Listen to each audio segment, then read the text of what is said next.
नमस्कार, आप देख रहे हैं जी संगम। मैं हूं शेखर त्रिवेदी। नरेंद्र मोदी अगर देश के प्रधानमंत्री बनते हैं तो वो गंगा को राष्ट्रीय प्रोजेक्ट घोषित करेंगे और साथ ही वाराणसी के विकास के लिए कई कदम उठाए जाएंगे। ये कहना है नरेंद्र मोदी के खास सहयोगी और यूपी प्रभारी अमित शाह का। अमित शाह ने गंगा बचाओ अभियान पर जोर डालते हुए कहा कि बीजेपी गंगा को एक राष्ट्रीय प्रोजेक्ट बनाएगी और इसके साथ साथ शिव नगरी वाराणसी का विकास भी करेगी। अमित शाह ने कहा कि मोदी के नेतृत्व में पूरे देश में नदी बचाओ अभियान की शुरुआत की जाएगी और इसके लिए राज्य सरकारों का मुंह ताकने की जरूरत नहीं पड़ेगी। आपको बता दें कि शिव नगरी वाराणसी से बीजेपी प्रत्याशी नरेंद्र मोदी ने अपने प्रचार में गंगा को राष्ट्रीय प्रोजेक्ट बनाने की बात कही थी। इसके साथ ही बीजेपी ने अपने घोषणा पत्र में भी गंगा को साफ करने और बचाने का जिक्र किया है।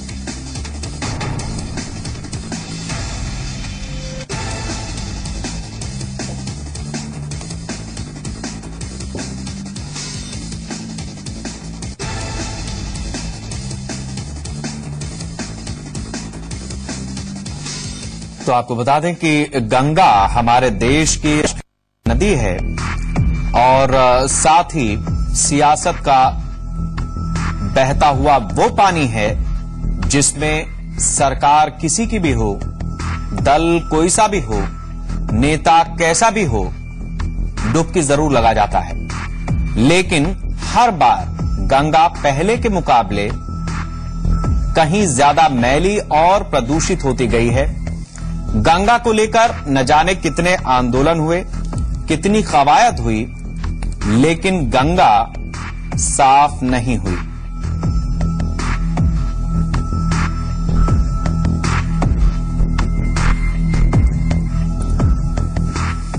और इसी मुद्दे पर ज्यादा चर्चा के लिए हमारे साथ अनूप वाजपेयी जी हैं, राजनीतिक विश्लेषक हैं, देहरादून से हमारे साथ जुड़े हैं। अनूप जी, बहुत स्वागत है आपका। मैं आपसे ये जानना चाहूंगा कि हमारे देश की सियासत में गंगा कितना बड़ा सियासी महत्व रखती है? गंगा के सामाजिक धार्मिक महत्व के साथ साथ उसका राजनीतिक महत्व 100% है। उसका एक उदाहरण देखिए, बीजेपी तो आज गंगा की बात कर रही है। राजीव गांधी जिस समय प्रधानमंत्री थे, उन्होंने भी इलाहाबाद से पूरा एक गंगा एक्शन प्लान जब शुरू हुआ था तो बाकायदा एक बहुत बड़ी सी रैली करके और गंगा मैया को इस तरीके से प्रोजेक्ट किया था कि उसके एक राजनीतिक मायने मतलब निकलते हैं। गंगोत्री से लेकर और अब गंगा सागर तक अगर देखें तो इसके आसपास की जो आबादी है, जो शहर है बड़े, इलाहाबाद, बनारस, कानपुर, हरिद्वार, ये सब कहीं ना कहीं से राजनीतिक मायने मतलब रखने वाले शहर हैं और जहां से बहुत बड़े बड़े राजनेता हुए और उनका गंगा के प्रति एक राजनीतिक महत्व जो है वो इसको दर्शाता है। मैं ये आपसे जानना चाहूंगा कि जिस तरह से गंगा नदी का जो महात्मा बताया गया है और उसके बाद जिस तरह से इसके साथ सियासत हुई, हर बार कोई भी राजनीतिक दल या नेता ऐसा नहीं है जिसने गंगा की बात ना की हो, खासतौर से उत्तर भारत में। और जितना गंगा के बारे में बात की गई, गंगा उतनी ही ज्यादा खत्म होती गई। जितने एक्शन प्लान बने, जितनी कवायद हुई, वो सब भी कहीं ऐसा लगता है कि गंगा सागर में ही जाकर के मिल गई। सवाल यह है कि अगर मोदी गंगा की बात करते हैं तो वो किन मायनों में अलग है और उसको किस परिप्रेक्ष्य में देखा जाए, किस तरह से देखा जाए? देखिए, गंगा को साफ करने के लिए एक छोटा मोटा नहीं, बहुत बड़ा एक काम करना पड़ेगा पूरे देश में, क्योंकि आप ये देखिए कि पूरी आबादी इसके जो किनारे किनारे बसी है, जो पुराने शहर हैं, उनसे निकलने वाला कचरा है, उनकी इंडस्ट्रियल जो डेवलपमेंट हुआ वो सारा गंगा के किनारे हुआ। तो उस पर कैसे काबू पाया जाएगा? सबसे महत्वपूर्ण बात यह है कि पहले तो हम गंगा की साफ करने के बाद, गंगा जब गंगोत्री से निकलती है तो हमको लगता है बहुत निर्मल और बहुत साफ और बहुत अच्छे ढंग से निकलती है, लेकिन जैसे जैसे वो मैदान की तरफ बढ़ती है उसमें गंदगी, उसमें पॉल्यूशन का स्तर बढ़ता ही चला जाता है। तो इस बात को ध्यान रखना पड़ेगा, कहां से इस गंगा की अगर सफाई की बात करेंगे तो उसमें एक पूरी योजना, ठीक है पैसा लगा, गंगा एक्शन प्लान 1 बना, गंगा एक्शन प्लान 2, और हमको लगता है अरबों खरबों रुपए इसमें लग चुका है, लेकिन बावजूद गंगा वहीं की वहीं है, गंगा उतनी ही मैली है। तो गंगा की अविरलता और गंगा की स्वच्छता कैसे बनी रहे, इसके लिए बहुत बड़ा एक प्लान बनाना पड़ेगा और बहुत स्ट्रेटेजिकल इस पर काम करना पड़ेगा। उसमें तमाम राजनीतिक रुकावटें भी आएंगी, कहीं टेंडरी का सामना करना पड़ेगा, तो उसका पॉलिटिकल मैसेज जाएगा कि साहब इस तरीके से रोक लग रही है, इस तरीके से एक वर्ग विशेष पे या आप पाबंदी लगाने की बात कर रहे हैं, या कहीं के कारखाने ऐसे होंगे जो कहीं ना कहीं से अल्पसंख्यकों से जुड़े होंगे, मुस्लिम वर्ग से जुड़े होंगे, उस पर आप रोक लगाने की बात करेंगे तो वो आपको पॉलिटिकल नजरअंदाज होगा, उस पर धरना प्रदर्शन भी हो सकता है, उस पर विरोध हो सकता है। तो गंगा को कहने की बात बहुत आसान है कि गंगा को हम अगर गंगा सागर तक स्वच्छ और उसकी वही पुरानी साख अगर गंगा के लौटाना चाहते हैं, उसका धार्मिक महत्व अपनी जगह हो सकता है, लेकिन नई सरकार के लिए ये बहुत बड़ी चुनौती होगी किस तरीके से उसको साफ करेंगे। क्योंकि कांग्रेस में राजीव गांधी का पूरा एक एजेंडा था, राजीव गांधी ने गंगा को साफ करने के लिए पूरी एक योजना बनाई थी और उस पर काम भी हुआ। 20 साल में काफी कुछ काम हुआ, अरबों खरबों रुपए चले गए, लेकिन उसका नतीजा कुछ भी नहीं हुआ, बल्कि गंगा की जो गंदगी थी या गंगा का जो पॉल्यूशन था वो कहीं 20 सालों में और ज्यादा बढ़ गया है। बिल्कुल अनूप जी, आप हमारे साथ बने रहिए, हम आगे भी आपसे चर्चा करेंगे। गंगा नदी ही नहीं, देश के लिए जीवन रेखा है, लेकिन गंगा की अविरलता, निर्मलता और पवित्रता पर बड़ा संकट खड़ा हो गया है और इसके लिए एक भागीरथ की जरूरत है।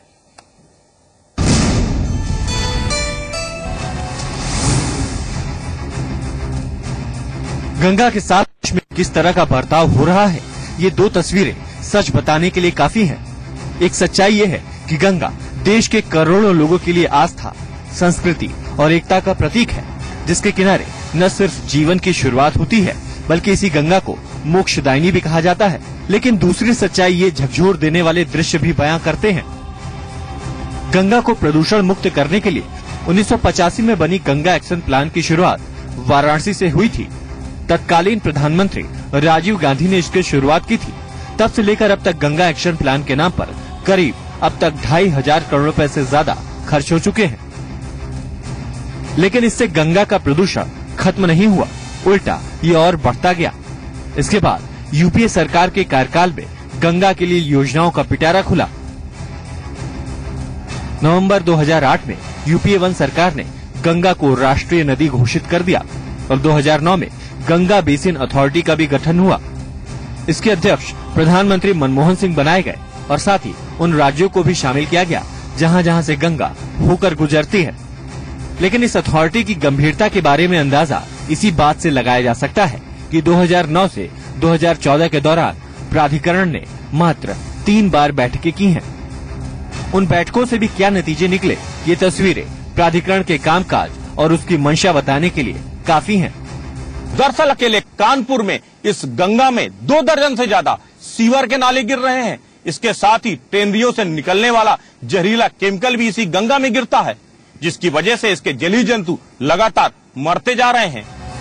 गंगा को प्रदूषण मुक्त करने के लिए सियासी दलों की ओर से बड़े बड़े दावे भी किए गए, कुछ ने इस ओर कदम भी बढ़ाया। 2011 में बीजेपी नेता उमा भारती ने गढ़मुक्तेश्वर से गंगा बचाओ अभियान की शुरुआत की। यूपी, बिहार और बंगाल में जिन जिन जगहों से गंगा गुजरती है, उमा भारती ने उन जगहों पर सभाएं की, लेकिन उनका ये प्रयास भी गंगा को प्रदूषण मुक्त रखने के लिए लोगों को जागरूक नहीं कर पाया। अब एक बार फिर गंगा को प्रदूषण मुक्त करने की उम्मीद जगी है और इसके लिए वाराणसी से एक आवाज उठी है।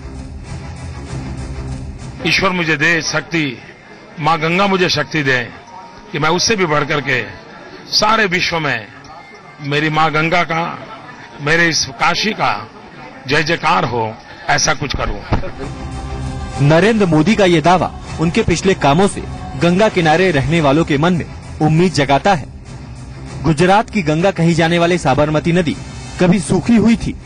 नदी में पानी का नामो निशान नहीं था, लेकिन 9 साल की कड़ी मेहनत ने आज नदी का स्वरूप कुछ यूं कर दिया है। और ये सब हुआ है गुजरात सरकार की सार्थक और ईमानदार कोशिश के जरिए। अब कुछ ऐसी ही उम्मीद गंगा को लेकर भी बंधी है। गंगा एक्शन प्लान से काम नहीं बनने वाला है। गंगा का एक स्पेशल मंत्रालय होना चाहिए और प्रति हफ्ते उसके एक बैठक होनी चाहिए और निश्चित रूप से इसमें बुद्धिजीवियों को जोड़ करके इस गंगा को ऐसा योग्य बना देना चाहिए कि जिससे आचमन करे प्रत्येक घाटों में गंगा। हमको उम्मीद है कि जो मोदी जी ने कहा है वो कर दिखाएंगे और गंगा का निश्चित उद्धार, गंगा का उद्धार कौन नेता कर सकता है, लेकिन ये सत्य है कि ये माँ गंगा की ही प्रेरणा है कि नरेंद्र मोदी बनारस से चुनाव लड़ रहे हैं और निसंदेह गंगा के लिए अच्छा होगा। अब एक बार फिर गंगा के निर्मल और अविरल होने की उम्मीद जगी है। देखना होगा कि क्या कलयुग में वाकई कोई नया भागीरथ बनता है।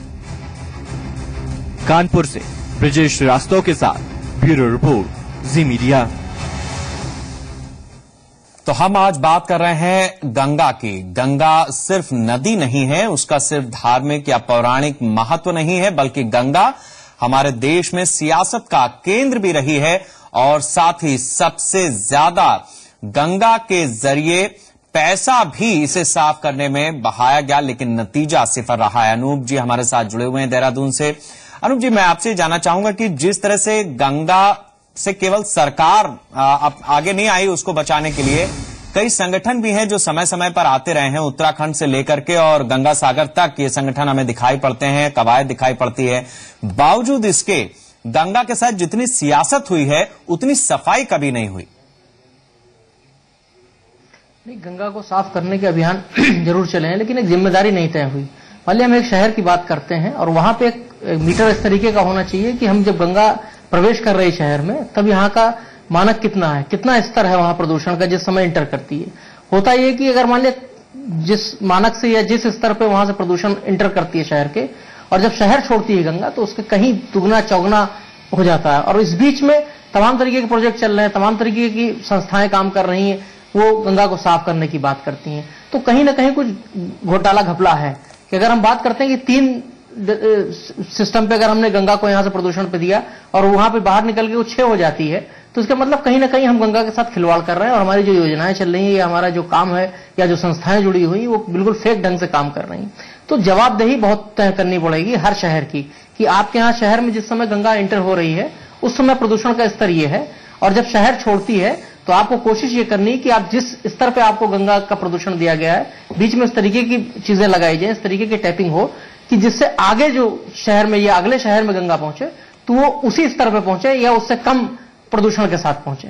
अनूप जी, ये बताइए कि एक तरफ तो जो भी हमारे देश की सरकारें हैं वो विकास की बात करती हैं और दूसरी तरफ वो ये कहती हैं कि हमें नदियों को साफ रखना है, और खासतौर से गंगा को लेकर के जिस तरीके से बीजेपी या मोदी ने अपनी इच्छा जताई है कि ऐसा लगता है कि गंगा अब की बार तो साफ हो ही जाएगी।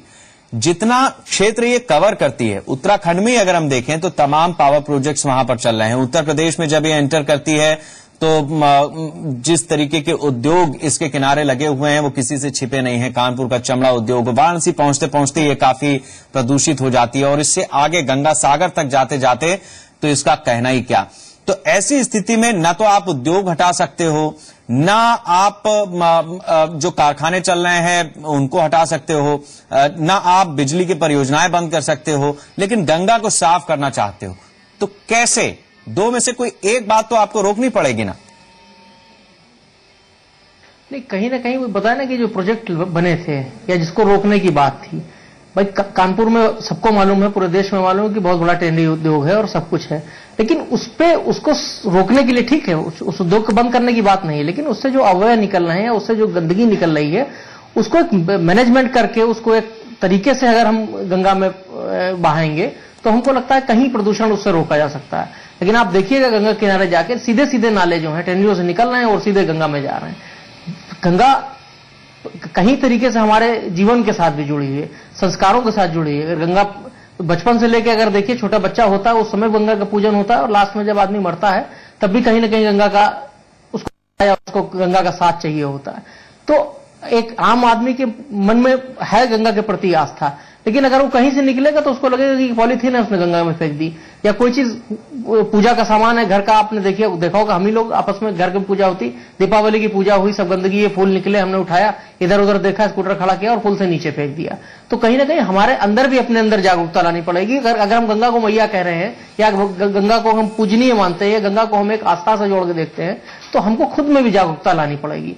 फिर साथ में हमारी कोशिश ये होगी कि सरकार को भी किस तरीके से इसमें बढ़ चढ़ कर हिस्सा देना पड़ेगा, कड़ाई रखनी पड़ेगी, नियम कानून को कड़े करने पड़ेंगे और जवाबदेही तय करनी पड़ेगी कि भाई इस शहर में अगर गंगा जाती है तो सबसे ज्यादा पॉल्यूशन जो होता है तो उस शहर के प्रशासक हैं, उस शहर की जो अथॉरिटीज हैं उनकी जिम्मेदारी करनी पड़ेगी कि हाँ आपके यहाँ सबसे ज्यादा पॉल्यूशन होता है गंगा में।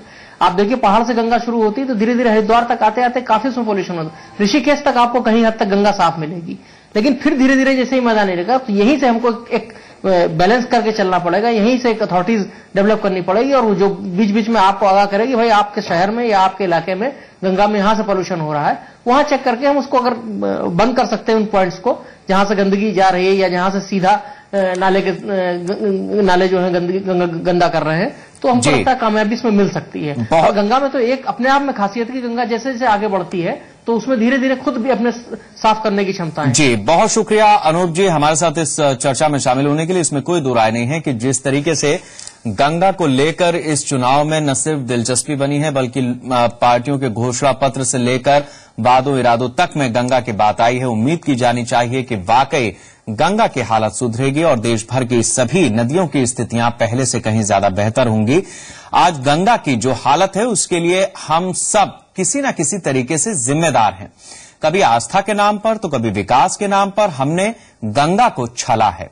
सरकार के साथ साथ हम सबको भी गंगा को निर्मल बनाने के कदम उठाने होंगे, तभी मां गंगा को हम उनका वास्तविक सम्मान लौटा सकेंगे। देश के उत्तरी हिस्से को जिंदगी देने वाली गंगा के लिए आज ये स्थिति है कि उसे मोक्षदायिनी गंगा नहीं बल्कि गंदगी की गंगा कहा जाने लगा है। उत्तराखंड से बंगाल की खाड़ी तक के सफर में गंगा में जितना कचरा फेंका जाता है उतना तो शायद ही किसी नदी में फेंका जाता हो। ये आंकड़ों में भी झलकता है। करीब 10 लाख वर्ग किलोमीटर में फैला गंगा नदी का बेसिन दुनिया का सबसे ज्यादा प्रदूषित नदी बेसिन है। आंकड़ों के मुताबिक 1 लाख से अधिक जनसंख्या वाले 29 शहर, 50,000 से ज्यादा संख्या वाले 27 शहर और 10,000 से ज्यादा जनसंख्या वाले 48 छोटे शहरों और कस्बों से गंगा होकर गुजरती है। इन शहरों और कस्बों का घरेलू कचरा गंगा को प्रदूषित करता है। इसके अलावा गंगा में बड़े पैमाने पर औद्योगिक कचरा भी गिरता है। कानपुर में सबसे ज्यादा कल कारखाने हैं, लिहाजा कानपुर में गंगा में घरेलू कचरे के साथ साथ प्लांट से निकलने वाली गंदगी भी बहाई जाती है। यहाँ अनगिनत केमिकल फैक्ट्रियाँ, जूते चप्पलों के कारखाने, डिस्टिलरी और अस्पतालों का शोधित कचरा गंगा नदी में बिना रोक टोक बहा दिया जाता है। जिस गंगा को आस्था का सबसे बड़ा प्रतीक माना जाता है, उसी गंगा में आस्था के नाम पर प्रदूषण फैलाने का पाप धड़ल्ले से जारी है। हरिद्वार, गढ़मुक्तेश्वर, इलाहाबाद और वाराणसी में आस्था के नाम पर गंगा में डुबकी लगाने वाले श्रद्धालु भी गंदगी फैलाने में पीछे नहीं है। गंगा में नहाते समय साबुन का इस्तेमाल, मंदिरों से निकलने वाले फूल और मूर्तियों का विसर्जन और तो और नदी में शव बहाने से भी गंगा प्रदूषित होती है। आंकड़ों की माने तो गंगा नदी में रोजाना 37 मिलियन लीटर कचरा बहाया जाता है। गंगा की सफाई की याद विदेशी संस्थानों को भी जरूर आती है, लेकिन देश के नेताओं को शायद ही कोई सुध हो। विदेशों से गंगा की सफाई के नाम पर अनुदान और पैकेज पहले भी मिलते रहे हैं, लेकिन इसमें से ज्यादा रकम भ्रष्टाचार की भेंट चढ़ गई और गंगा के हालात जस के तस बने रहे। सरकार की कोशिशों का असर तभी पूरा होगा जब गंगा को मां मानने वाले उसको निर्मल और अविरल रखने की कोशिश करेंगे।